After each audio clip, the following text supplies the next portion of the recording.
Good evening વિદ્યાર્થી મિત્રો, મારું નામ નિસર્ગ છે અને આજે આપણે ભૂગોળની અંદર ચર્ચા કરવાની છે પૃથ્વીની આંતરિક સંરચના. આ જે પ્રકરણ રહેલું છે તેમાં પૃથ્વીના પેટાળના વર્ગીકરણ વિશે આપણે ચર્ચા કરીશું, એટલે ક્લાસિફિકેશન ઓફ અર્થ્સ ક્રસ્ટ. આપણી જે પૃથ્વી છે એનું વર્ગીકરણ 3 ભાગમાં કરેલું છે. એક છે પોપડો એટલે ક્રસ્ટ, પછી આવે મિશ્રાવરણ એટલે મેન્ટલ, અને સૌથી અંતમાં ભૂગર્ભ એટલે કોર. ઉદાહરણ તરીકે આપણી આ સંપૂર્ણ પૃથ્વી રહેલી છે. આ સંપૂર્ણ પૃથ્વી જો 100% પ્રમાણમાં રહેલી છે તો આ જે પોપડાનો વિસ્તાર છે એ ફક્ત 1% પ્રમાણમાં જોવા મળે છે. પૃથ્વી ઉપર પોપડાનો એ વિસ્તાર છે જ્યાં મનુષ્ય જીવન અસ્તિત્વમાં રહેલું છે અને અલગ અલગ કાર્યો સાથે મનુષ્ય જોડાય છે. ઉદાહરણ તરીકે કોઈ વ્યવસાય કરે છે, ઘર બનાવે છે, ખેતી કરે છે.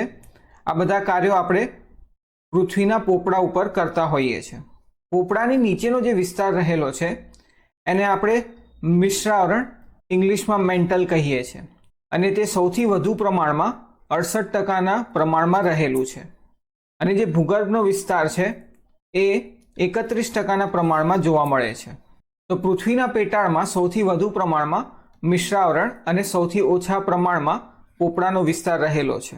આ જે પોપડાનો વિસ્તાર રહેલો છે એ એવો વિસ્તાર છે જે આરામથી તૂટી જાય છે. હવે આપણે અગાઉના લેક્ચરમાં જ ચર્ચા કરી હતી કે જ્યારે પણ આપણે ખનન કરીએ છીએ, ડ્રિલિંગ સાથે અલગ અલગ જગ્યા ઉપર આપણે પૃથ્વીની અંદર જવાનો પ્રયત્ન કરીએ છીએ, તો એ મનુષ્ય માટે બિલકુલ અનુકૂળ પરિસ્થિતિઓ હોતી નથી. અને આપણે જે સૌથી વધુ પ્રમાણમાં ડ્રિલિંગ કરી શક્યા છે એ વિસ્તાર 12 કિલોમીટરનો છે, જે કોલા પેનિન્સ્યુલામાં આવેલો છે. આ જે પોપડાનો વિસ્તાર છે આપણે તેને કેવી રીતે કહી શકીએ કે એવો વિસ્તાર રહેલો હશે કે જે આરામથી તૂટી જાય છે? કારણ કે મનુષ્ય માટે તો આ પોપડાની અંદર 12 કિલોમીટર પહોંચવામાં જ ખૂબ તકલીફ પડે છે. તો એને એક આપણે ઉદાહરણથી સમજીશું. જ્યારે પણ પૃથ્વીની અંદરથી અલગ અલગ બળ લાગે છે, ઉદાહરણ તરીકે ભૂકંપ. જ્યારે પણ પૃથ્વી ઉપર આપણે ભૂકંપનો અનુભવ કરીએ છીએ ત્યારે ઘણી વખત જે બે ભૂમિ વિસ્તાર હોય છે એકબીજા સાથે શરૂઆતના સમયમાં એ જોડાયેલા હોય છે, પરંતુ ભૂકંપના કારણે આ બંને ભૂવિસ્તાર એકબીજાનાથી દૂર જતા રહે છે અને વચ્ચે તિરાડનું નિર્માણ કરી દે છે, જે આપણે આ પ્રથમ તસવીરમાં જોઈ શકીએ છીએ. આ ભૂકંપના કારણે આ જે બીજી તસવીર છે એની અંદર જોઈ શકીએ છીએ કે આ પોપડાના વિસ્તારની અંદર તિરાડો પડી છે અને તેના જ કારણે આ જે રોડ છે એ પણ તૂટી ગયો છે. જ્યારે પણ જ્વાળામુખી પૃથ્વીની અંદરથી બહાર આવે છે એ સમય પર આ જે પૃથ્વીની સપાટી હોય છે એને તોડી નાખે છે અને તેની અંદરથી લાવા બહાર આવે છે. તો આ જે પૃથ્વીનો પોપડાનો જે વિસ્તાર છે તે એવો વિસ્તાર છે જે આરામથી તૂટી શકે છે. જ્યારે પણ પૃથ્વીની અંદરથી જ્યારે કોઈ અલગ પ્રકારનો બળ, જેમ કે ભૂકંપ અથવા જ્વાળામુખી જેવી પરિસ્થિતિઓ સર્જાય છે ત્યારે આ જે પૃથ્વીનો પોપડો છે એ તૂટી જાય છે. હવે આપણે વિગતથી ચર્ચા કરીશું પોપડો શું છે. પૃથ્વીનો સૌથી બહારનો વિસ્તાર એને આપણે પોપડો કહીએ છીએ, જેની સરેરાશ પહોળાઈ 33 કિલોમીટરની છે. પૃથ્વીના પોપડાને આપણે મુખ્ય 2 ભાગમાં વહેંચી શકીએ. એક છે ખંડીય પોપડો એટલે કોન્ટિનેન્ટલ ક્રસ્ટ, અને બીજું જે છે એ છે મહાસાગરીય પોપડો, અને ઇંગ્લિશમાં તેને આપણે ઓશિયાનિક ક્રસ્ટ કહીએ છીએ. આ પ્રમાણે પૃથ્વીના પોપડાને આપણે મુખ્ય 2 ભાગમાં વહેંચ્યો છે. એક છે ખંડીય પોપડો અને બીજો છે મહાસાગરીય પોપડો.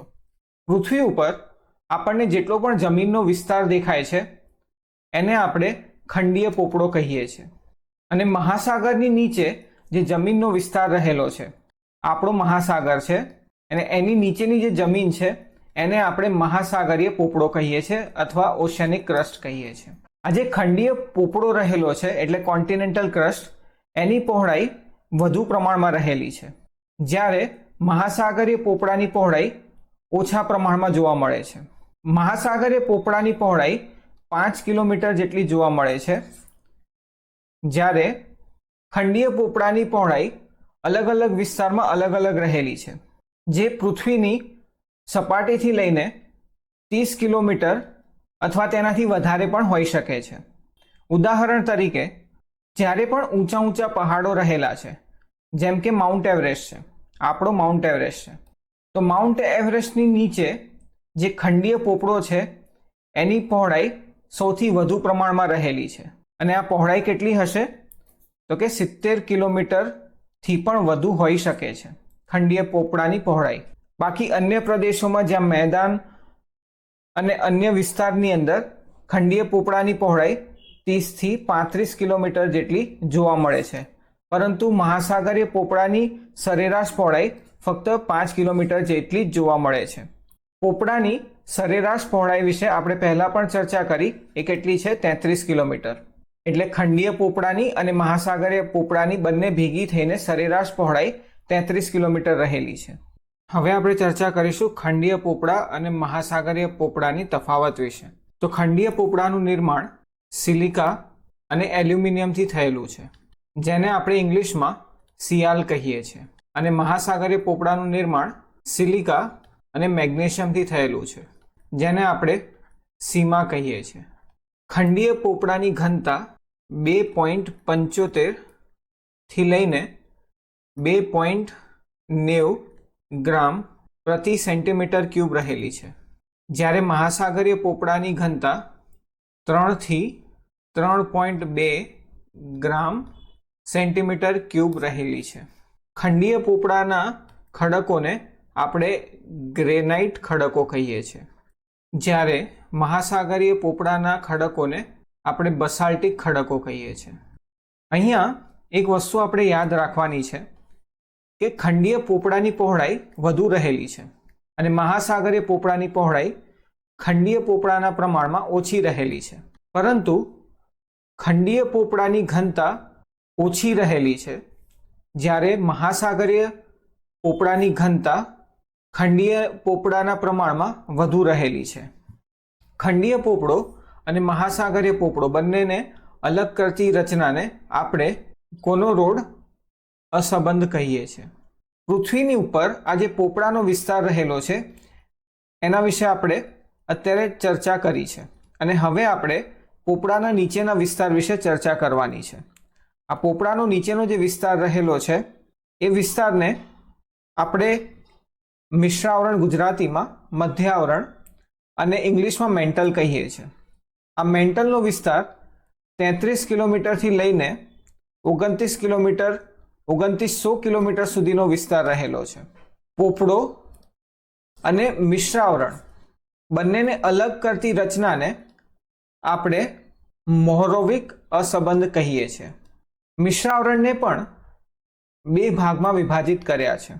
એક છે ઉપલું મિશ્રાવરણ અને જે બીજું છે તે છે નીચલું મિશ્રાવરણ, એટલે અપર મેન્ટલ અને લોઅર મેન્ટલ.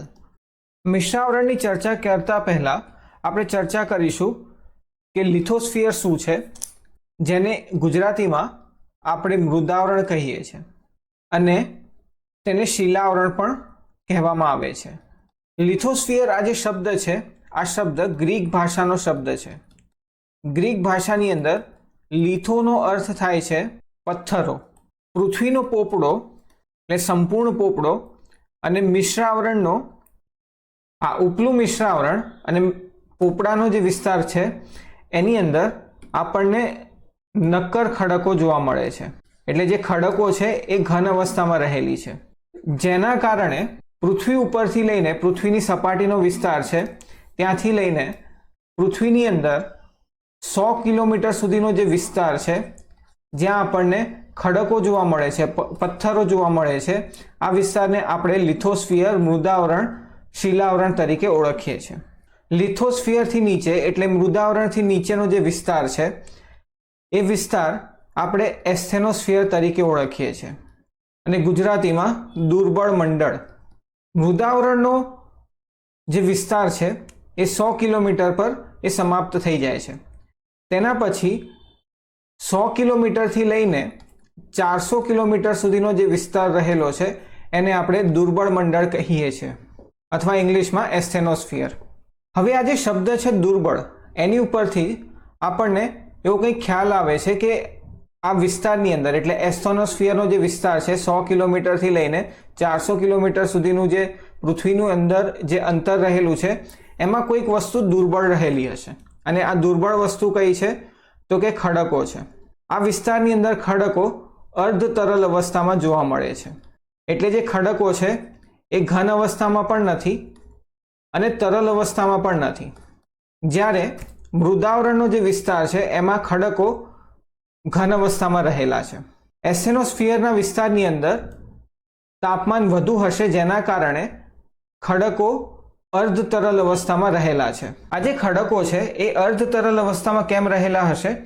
કારણ કે એ જગ્યા પર રેડિયો એક્ટિવ મટીરિયલ રહેલા હશે, જેમ કે યુરેનિયમ, થોરિયમ વગેરે. તો આ જે રેડિયો એક્ટિવ મટીરિયલ હોય છે એના કારણે પૃથ્વીની અંદરનું તાપમાન કેમ વધી જાય છે એના વિશે ચર્ચા કરીશું.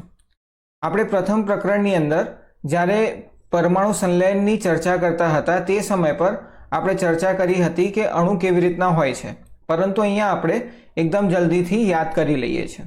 જે પ્રોટોન હોય છે એની પાસે પોઝિટિવ ચાર્જ રહેલો હોય છે, ન્યુટ્રોન પાસે કોઈ પણ ચાર્જ હોતો નથી અને ઇલેક્ટ્રોન પાસે નેગેટિવ ચાર્જ રહેલો હોય છે. અણુનું નિર્માણ ત્યારે થાય છે જ્યારે પ્રોટોન અને ન્યુટ્રોન ભેગા થાય છે અને તેની આસપાસ ઇલેક્ટ્રોન ફરે છે.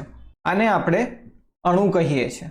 આ વચ્ચેનો જે ભાગ છે જ્યાં પ્રોટોન અને ન્યુટ્રોન રહેલા છે આ જગ્યાને આપણે ન્યુક્લિયસ કહીએ છીએ. યુરેનિયમ ભારે અણુ છે કારણ કે એની પાસે પ્રોટોનની સંખ્યા વધુ રહેલી છે. પ્રોટોનની સંખ્યા કેટલી છે? 92. અને ન્યુટ્રોન કેટલા છે? તો 146. આપણે યુરેનિયમને કેવી રીતે દર્શાવીએ છીએ? તો નીચે પ્રોટોનની સંખ્યા લખીએ છીએ અને પ્રોટોન અને ન્યુટ્રોન બંને ભેગા થઈને આપણે બંનેનું ટોટલ અહીંયા લખીએ છીએ જે છે 238. પૃથ્વીની અંદર જે યુરેનિયમ રહેલું હોય છે એના ન્યુક્લિયસનો વિસ્તાર છે, પ્રોટોન્સ અને ન્યુટ્રોન્સ રહેલા છે. એ વિસ્તારની અંદરથી થોડી ઘણી અસ્થિરતા આવે છે આ ન્યુક્લિયસના વિસ્તારમાં, એટલે અનસ્ટેબલ થઈ જાય છે, જેના કારણે આ ન્યુક્લિયસની અંદરથી પ્રોટોન્સ અને ન્યુટ્રોન્સ છૂટા પડવાની શરૂઆત થાય છે. અને જ્યારે પણ પ્રોટોન્સ અને ન્યુટ્રોન્સ છૂટા પડે છે એ સમય પર એની સાથે સાથે ઉર્જા પણ બહાર નીકળે છે, જેના કારણે પૃથ્વીની અંદર યુરેનિયમ, થોરિયમ જેવા ભારે અણુ હોવાના કારણે પૃથ્વીની અંદરનું જે તાપમાન છે એ વધી જાય છે, જેના કારણે એસ્ટેનોસ્ફિયરના વિસ્તારમાં જે તાપમાન છે એ વધી જાય છે અને તેના કારણે જે ખડકો છે, પથ્થરો છે એ આપણને અર્ધઘન અવસ્થામાં જોવા મળે છે અથવા તેને અર્ધ તરલ પણ કહી શકીએ. અને આ એસ્ટેનોસ્ફિયરનો વિસ્તાર અથવા દુર્બળ મંડળનો વિસ્તાર કેટલો છે? 100 કિલોમીટરથી લઈને 400 કિલોમીટરનો વિસ્તાર છે. હવે આપણે એક વસ્તુ આની ઉપરથી કહી શકીએ કે જે મૃદાવરણનો વિસ્તાર છે એટલે લિથોસ્ફિયર એ આપણી પૃથ્વીની પ્લેટ્સ છે જ્યાં ખડકો રહેલા છે. અને જે એસ્ટેનોસ્ફિયરનો વિસ્તાર છે એ મૃદાવરણની નીચેનો ભાગ છે જે 100 કિલોમીટરથી લઈને 400 કિલોમીટરનો વિસ્તાર છે. તો આપણે કહી શકીએ કે એસ્ટેનોસ્ફિયરના ઉપરના વિસ્તારની અંદર મૃદાવરણ અથવા લિથોસ્ફિયર આપણને જોવા મળે છે.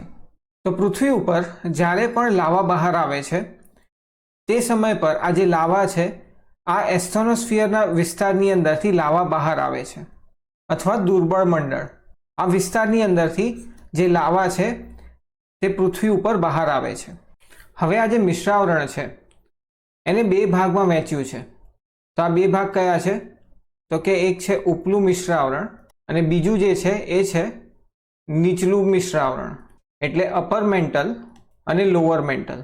અને આ સંપૂર્ણ વિસ્તાર કેટલો વિસ્તાર છે? 33 કિલોમીટરથી લઈને 2900 કિલોમીટરનો જે વિસ્તાર છે આ વિસ્તાર મિશ્રાવરણનો વિસ્તાર છે. તો આ બંને ઉપલું મિશ્રાવરણ અને નીચલું મિશ્રાવરણ આ બંનેને કેમ વિભાજન કરવામાં આવ્યું છે? તેનું કારણ એ છે કે આ ઉપલા મિશ્રાવરણ અને નીચલા મિશ્રાવરણનો જે વિસ્તાર છે એમાં અલગ તાપમાન રહેલું છે, એમાં અલગ પ્રકારના ખડકો, રસાયણ જે અલગ અલગ મટીરિયલ એની અંદર રહેલા હશે આ બંનેની અંદર ઘણો તફાવત રહેલો છે. તો જેના કારણે આ મિશ્રાવરણને બે ભાગમાં વિભાજન કરી દીધા છે. મિશ્રાવરણની ઘનતા 4.6 ગ્રામ સેન્ટીમીટર ક્યુબ રહેલી છે. હવે આજે બે મિશ્રાવરણ રહેલા છે, ઉપલું મિશ્રાવરણ, નીચલું મિશ્રાવરણ. તો જે નીચલું મિશ્રાવરણ છે એનું તાપમાન ઘણું વધારે રહેલું છે, જ્યારે ઉપરનું મિશ્રાવરણનું તાપમાન નીચેના મિશ્રાવરણ કરતાં ઓછા પ્રમાણમાં જોવા મળે છે.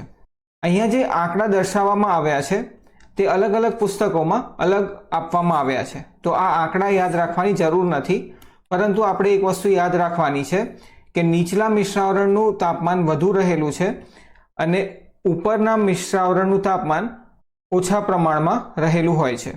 બંને મિશ્રાવરણને અલગ કરતી રચનાને આપણે રેપતી અસંબંધ એટલે રેપતી ડિસકન્ટિન્યુટી પણ કહીએ છીએ. મિશ્રાવરણના વિસ્તારોમાં જે અલગ અલગ ખડકો આપણને જોવા મળે છે એ છે ઓલિવાઇન, ગાર્નેટ અને પાયરોક્સિન જેવા ખડકો આપણને મિશ્રાવરણની અંદર જોવા મળે છે. હવે આપણે પૃથ્વીનો સૌથી નીચેનો વિસ્તાર એટલે કોર એટલે ભૂગર્ભ વિશે ચર્ચા કરવાની છે. આ જે વિસ્તાર રહેલો છે આ ભૂગર્ભનો વિસ્તાર છે. આ વિસ્તાર 2900 કિલોમીટરથી લઈને 6370 કિલોમીટર સુધીનો વિસ્તાર છે. મિશ્રાવરણ અને ભૂગર્ભને અલગ કરતી રચનાને આપણે ગુટનબર્ગ અસંબંધ તરીકે ઓળખીએ છીએ. જે કોર છે એને પણ બે ભાગ રહેલા છે. એ છે બાહ્ય ભૂગર્ભ એટલે આઉટર કોર અને આંતરિક ભૂગર્ભ એટલે ઇનર કોર. બાહ્ય ભૂગર્ભનું તાપમાન 4500 ડિગ્રીથી લઈને 5500 ડિગ્રી સેન્ટીગ્રેડ સુધી હોઈ શકે છે અને આંતરિક ભૂગર્ભનું તાપમાન 5500 ડિગ્રી સેન્ટીગ્રેડથી લઈને 6000 ડિગ્રી સેન્ટીગ્રેડ સુધી હોઈ શકે છે. તો જે આંતરિક ભૂગર્ભનું તાપમાન છે એ વધુ રહેલું છે. જ્યારે પૃથ્વીનું નિર્માણ થયું હતું તે સમય પર આપણી પૃથ્વી હતી એ લાવાના સ્વરૂપમાં રહેલી હતી. તેના કારણે જેટલા પણ ભારે તત્વો હતા આ બધા જ ભારે તત્વો પૃથ્વીના ભૂગર્ભમાં જઈને સમાઈ જાય છે, જેના કારણે પૃથ્વીના ભૂગર્ભનું નિર્માણ લોહ અને નિકલ જેવા તત્વોથી આપણી પૃથ્વીનું ભૂગર્ભનું નિર્માણ થયેલું છે. પૃથ્વીનો જે બાહ્ય ભૂગર્ભનો વિસ્તાર છે એ તરલ અવસ્થામાં રહેલો છે, જ્યારે આંતરિક ભૂગર્ભનો વિસ્તાર ઘન અવસ્થામાં છે. બાહ્ય ભૂગર્ભનો વિસ્તાર 2900 કિલોમીટરથી લઈને 5100 કિલોમીટર સુધીનો વિસ્તાર છે અને આંતરિક ભૂગર્ભનો વિસ્તાર 5100થી લઈને 6170 કિલોમીટરનો વિસ્તાર રહેલો છે. ભૂગર્ભના વિસ્તારને આપણે બેરિસ્ફિયર તરીકે પણ ઓળખીએ છીએ. ભૂગર્ભ અને મિશ્રાવરણને અલગ કરતી રચના એટલે ગુટનબર્ગ અસંબંધ. ભૂગર્ભમાં નિકલ અને લોહ જેવા ખનિજ જોવા મળે છે, જેને આપણે નિફે તરીકે પણ ઓળખીએ છીએ. ભૂગર્ભની ઘનતા 13 ગ્રામ ઘન સેન્ટીમીટર ક્યુબ રહેલી છે. હવે આ જે વિસ્તાર છે સમજો કે આપણો ભૂગર્ભનો વિસ્તાર છે. જે આંતરિક ભૂગર્ભનો વિસ્તાર છે આ ઘન અવસ્થામાં રહેલો છે, જ્યારે એનું તાપમાન 5500 ડિગ્રી સેન્ટીગ્રેડથી લઈને 6000 ડિગ્રી સેન્ટીગ્રેડ રહેલું છે. બાહ્ય ભૂગર્ભનું તાપમાન 4500 ડિગ્રી સેન્ટીગ્રેડથી લઈને 5500 ડિગ્રી સેન્ટીગ્રેડ જેટલું રહેલું છે. છતાં પણ આ વિસ્તારની અંદર એટલે બાહ્ય ભૂગર્ભનું એ તરલ અવસ્થામાં રહેલું છે. અહીંયા તાપમાન વધુ છે આંતરિક ભૂગર્ભમાં, છતાં પણ તે ઘન અવસ્થામાં રહેલું છે. પૃથ્વીની અંદર જે આંતરિક ભૂગર્ભ છે એ ઘન અવસ્થામાં રહેલું છે. એ હવે કેમ ઘન અવસ્થામાં રહેલું છે એના વિશે આપણે ચર્ચા કરવા માટે આપણે થોડી બેઝિક જાણકારી મેળવવી પડશે. જ્યારે કોઈ પણ વસ્તુ ઘન અવસ્થામાં રહેલી છે તો એની અંદર જે અણુ હોય છે એકબીજાનાથી એકદમ નજીક રહેલા હોય છે. આ ઘન અવસ્થામાં રહેલી વસ્તુને હવે આપણે ગરમ કરવાની છે. જ્યારે આપણે આ વસ્તુને ગરમ કરીશું એ સમય પર આ જે અણુ છે તે ઉર્જા મેળવે છે અને જ્યારે તે ઉર્જા મેળવે છે તો થોડા અંતરથી તે ગોઠવાઈ જાય છે, જેને આપણે તરલ અવસ્થા કહીએ છીએ. તરલ અવસ્થાની અંદર આપણે જોઈ શકીએ છીએ કે જે અણુ રહેલા છે એની અંદર થોડું અંતર જોવા મળે છે. તરલ અવસ્થામાં રહેલા વસ્તુને આપણે ફરી જો ગરમ કરીશું તો એક સમય પછી એક ગેસમાં પરિવર્તન થઈ જાય છે અને ગેસની અંદર જે અણુ છે એ વધુ અંતરે જોવા મળે છે. અહીંયા આપણે જોઈ શકીએ છીએ કે આ પ્રમાણે આપણે કન્ટેનર લીધું છે અને એની અંદર આપણે કોઈ ઘન અવસ્થામાં રહેલી વસ્તુ મૂકી દેવાની છે. ઘન અવસ્થાની અંદર જે અણુ હોય છે એકબીજાનાથી એકદમ નજીક રહેલા હોય છે. જ્યારે આપણે આ અણુને ગરમ કરીશું એટલે ઘન અવસ્થામાં રહેલી વસ્તુને ગરમ કરીશું એ સમય પર આ જે અણુ છે એ ઉર્જા મેળવે છે, જેના કારણે એ થોડાક અંતરે જતા રહે છે. એટલે આ જે અણુ છે એની વચ્ચે થોડું અંતર જોવા મળે છે અને આ જે ઘન અવસ્થામાં રહેલી જે વસ્તુ છે એને આપણે એક વસ્તુથી આપણે તેને દબાણ આપવાનું છે.